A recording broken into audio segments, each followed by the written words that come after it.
The next horoscope is the horoscope of Amy Fisher, somebody a little more recent. Again, all the planets in one corner of the chart, or one part of the chart, one planet standing out. It's the planet Jupiter, the planet of good luck, and it's in the house of prisons. Well, the house of restrictions. You might say that being in prison was the best thing that ever happened to her. She can get the treatment that she needs. At any rate, everything funnels out through that Jupiter.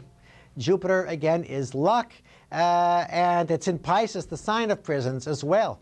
I think that she wouldn't make a bad therapist eventually, with this emphasis on the 12th house. Here is somebody that always has to keep dealing with 12th house things, things connected with restrictions, psychological problems.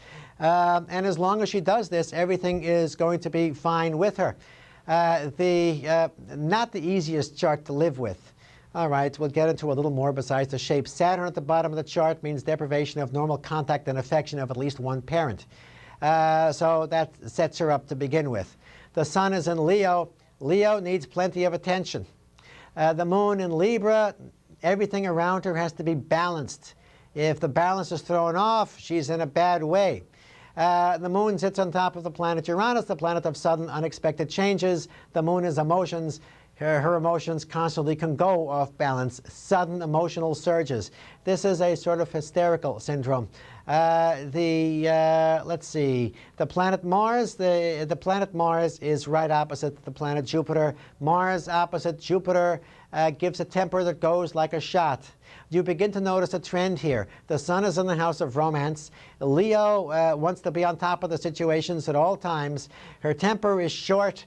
Here is somebody who, let's face it, didn't get along too well with other women, not with the moon sitting on top of the planet Uranus.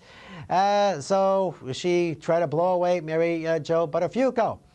At any rate, as I said, it may have been a horrible thing, but getting into prison is probably going to be the best thing for her, because this shows that, well, she will have luck in prison. She will have luck in anything connected with prisons or any place that deals with human restrictions, hospitals, asylums, etc.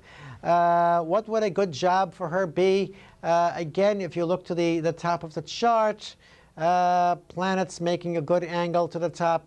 I still think that she would make a fantastic therapist herself. But at any rate, here is somebody who could work in the area of restrictions. Here is somebody who could work in any area that has to do with human restrictions in any way, shape, or form, and she could do a good job at it. Get her in a situation where she's away from the restrictions, and well, they'll come in naturally.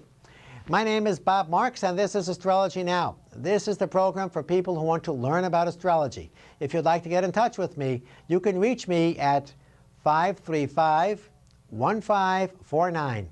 That's area code 212-535-1549.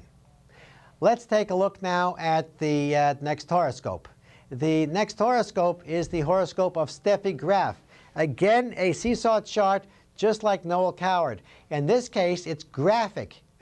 Sorry for the pun, folks. Totally inadvertent. Remember,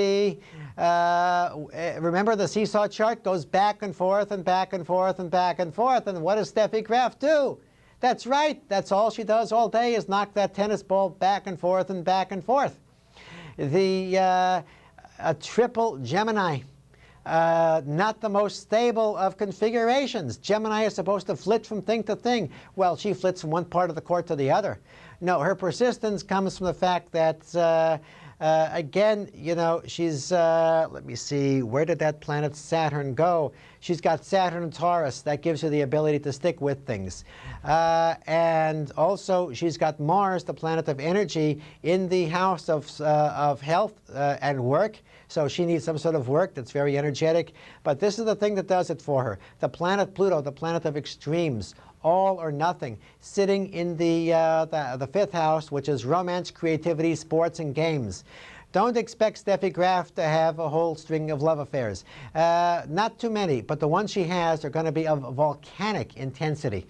And that's what she does in the sports area. She literally gets obsessed with it, all or nothing, nothing in between. Again, a seesaw chart, graphic. If you have a seesaw chart in your own horoscope, well, consider tennis. Not quite. The house of work has to indicate it also, and the house of sports and games. That's all we have time for today, folks. Until next time, this is Bob Marks for Astrology Now saying, may the stars be with you.